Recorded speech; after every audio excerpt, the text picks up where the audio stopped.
আসসালামু আলাইকুম, welcome back to my channel মায়ের রান্নাঘর 696। আপুরা ভাইয়ারা কেমন আছেন? আজকে চলে আসলাম খুবই মজাদার একটা রেসিপি নিয়ে। খুব সহজ করে বানানো দেখার চেষ্টা করব আর কি। 2 কাপ আটা মেপে নিয়ে নিচ্ছি, স্বাদ মতো লবণ আর হাফ চা চামচের অর্ধেক বেকিং পাউডার, 1 চা চামচ চিনি আর কিছুটা কালো জিরা দিয়ে দিলাম। কালো জিরা মাপ নাই, পরিমাণ মতো বুঝে দিলে চলবে। আর 2 চা চামচের মতো তেল দিয়ে দিলাম। তেল দিয়ে খুব ভালো করে মিশ্রণগুলো মিশিয়ে নিব। আমি যেভাবে দেখাচ্ছি এভাবে যদি তৈরি করেন ইনশাল্লাহ পারফেক্ট হবে, কোনো সমস্যা হবে না। দেখেন কতটা পারফেক্ট করে নিচ্ছি। আটাটাকে একবারে তেলের সাথে খুব সুন্দর করে মেখে নিছি।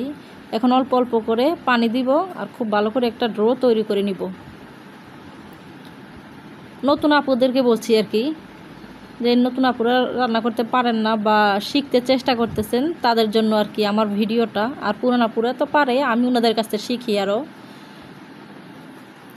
যাই হোক, অল্প অল্প পানি দিয়ে আমি সুন্দর করে একটা আটার ডো তৈরি করে নিচ্ছি। অনেক দিন ধরে খাইতে ইচ্ছা করতেছিল, আজকে বানাবো কালকে বানাবো করে আর বানানো হচ্ছিল না। এই তো এমন হয়েছে আমার আটার ডোটা। একটু তেল হাতে লাগিয়ে এটাকে রেস্টে রেখে দিব 1 ঘন্টার জন্য। এখানে আলু সিদ্ধ করে নিচ্ছি।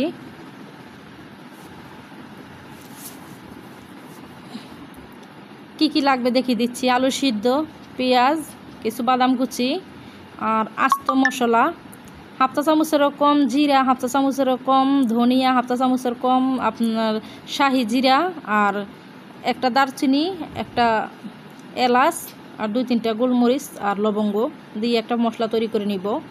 আলুর দমের জন্য এই মশলাটা কিন্তু পারফেক্ট। আমার আধা কেজি আলুর জন্য এই মশলাটা, আর যদি আলু বেশি হয় তাহলে এই মশলাটা ডাবল হবে আর কি, বুঝে নেবেন নতুন আপুরা।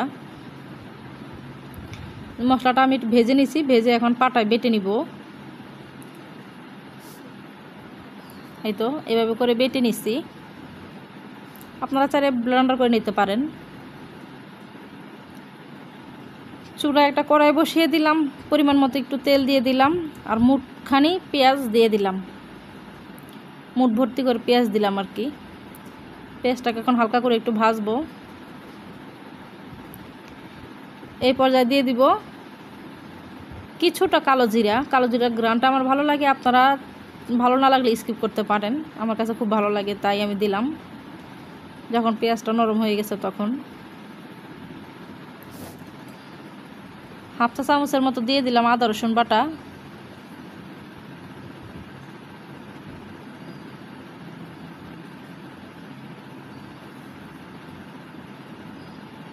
স্বাদ মতো লবণ, হাফ চা চামচ হলুদের গুঁড়া, 1 চা চামচ মরিচের গুঁড়া। ঝাল যে যেমন খাবেন তেমন দিবেন। আমার কাছে একটু ঝাল ঝাল ভালো লাগে তাই ঝালটা দিলাম। আর যে মশলাটা তৈরি করে রেখেছিলাম অর্ধেকটা এখন দিলাম আর বাকিটা পরে দিব। সামান্য একটু পানি দিয়ে দিলাম, দিয়ে খুব ভালো করে মশলাটাকে একটু কষিয়ে নিব।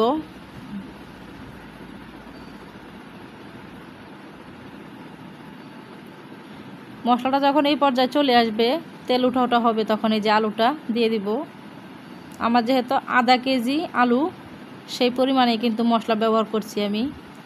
নতুন আপুদের উদ্দেশ্য বলছি। আলুটাকে খুব ভালো করে কষিয়ে নিয়ে কিছু আলু আমি একটু আধ ভাঙ্গা করে দিব, তাহলে কিন্তু মশলাটার সাথে একবারে মাখো মাখো হবে, খেতে ভালো লাগবে।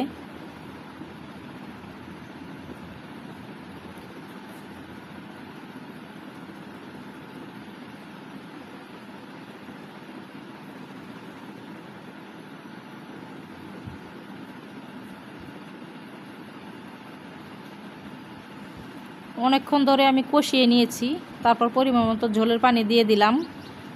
যেহেতু আমি আলুটা আগে থেকে সিদ্ধ করে রাখছি তাই বেশি পানি দেওয়ার দরকার নাই, পরিমাণ মতো অল্প একটু পানি দিলাম যাতে মশলাটা খুব ভালো করে আলুর সাথে মিক্স হয়ে যায়।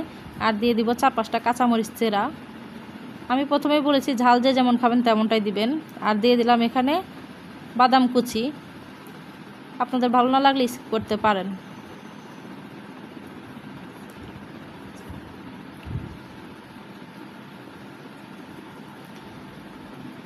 মাঝে মাঝে আলুর দমটা একটু নেড়ে ছেড়ে দিব।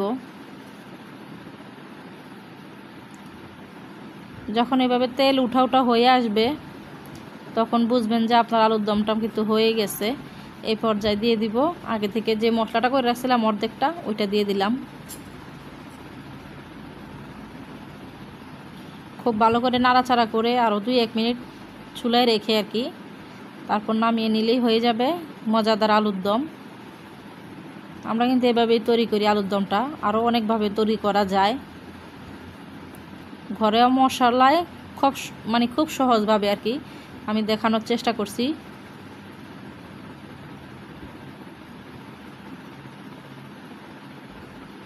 হয়ে গেছে আমার আলুর দমটা, এখন নামিয়ে নিব। আর 1 ঘন্টা আগে যেটা রেস্টে রাখছিলাম আটার গোলা বা ব্যাটার, যে যাই বলেন না কেন, ডো, ওইটা এখন খুব ভালো করে একটু মথে নিব। একটু সময় নিয়ে মথতে হবে। আমি খুব ভালো করে মথে ছোট ছোট লিচি কেটে নিয়েছি, দেখে বুঝে নেবেন। আমি কোনো তেল কিংবা আটা কিছুই ব্যবহার করব না। এভাবে ছোট ছোট করে এখন লুচি তৈরি করে নিব। একবারে মোটাও না একবারে পাতলাও না, দেখে বুঝতে পারতেছেন নর্মাল রুটি আমরা যেমন খাই তেমন, কিন্তু ছোট ছোট আর কি। আগে থেকে আমি তেল বসিয়ে দিয়েছিলাম, হালকা গরম হয়ে গেছে। এই যে এখন একটা একটা করে লুচি আমি ভেজে নিব। লুচি ভাজার কিছু টেকনিক আছে। যখন লুচিটা আপনি তেলের মাঝে দিবেন, একটু উপরে ভেসে উঠলেই একটু তেল চামিচ দিয়ে এভাবে উপর দিয়ে দিবেন, তাহলে কিন্তু লুচিটা ফুলে একবারে বড় হয়ে যাবে। আমি আমার মতো করে চেষ্টা করলাম, আপনারা কে কীভাবে করেন চাইলে কমেন্ট করে জানাতে পারেন। আর নতুন আপুরা আপনাদের উদ্দেশ্যে বলছি, এভাবে করলে ইনশাল্লাহ আশা করি একবারে পারফেক্ট হবে। এতে একটা ভাজা হয়ে গেছে, আমি তুলে নিচ্ছি। আরও একটা দেখিয়ে দিচ্ছি।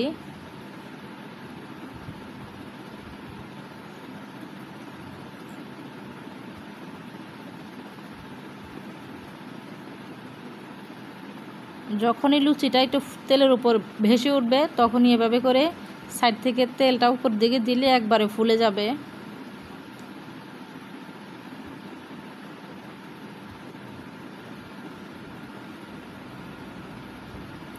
কে কোথা থেকে আমার ভিডিওটা দেখছেন, ভালো লাগলে লাইক কমেন্ট শেয়ার করবেন, সাবস্ক্রাইব করে আমার পাশে থাকবেন। নতুন পুরাতন সবাইকে অনেক দোয়া ও ভালোবাসা।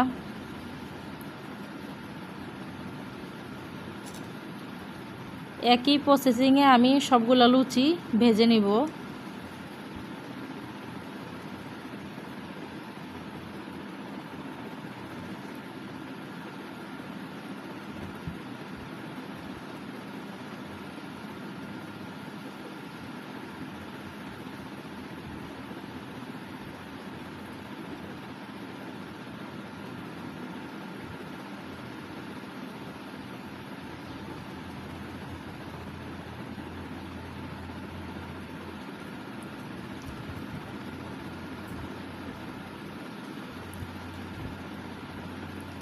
আমার সবগুলো লুচি মাশাআল্লাহ কিন্তু অনেক ফুলছে, দেখেন কতটা সুন্দর দেখা যাইতেছে। এই তো লুচি আলুর দম পরিবেশন করলাম। তো কেমন লাগলো আজকের ভিডিওটা কমেন্ট করে জানাবেন। নতুন আপু যারা আছেন তারা এভাবে দেখে বাসায় করতে পারেন। আর পুরাপুরা সবাই তো জানেন। সবাই ভালো থাকবেন। আজকের মতো এই পর্যন্ত। আল্লাহ হাফেজ। আসসালামু আলাইকুম।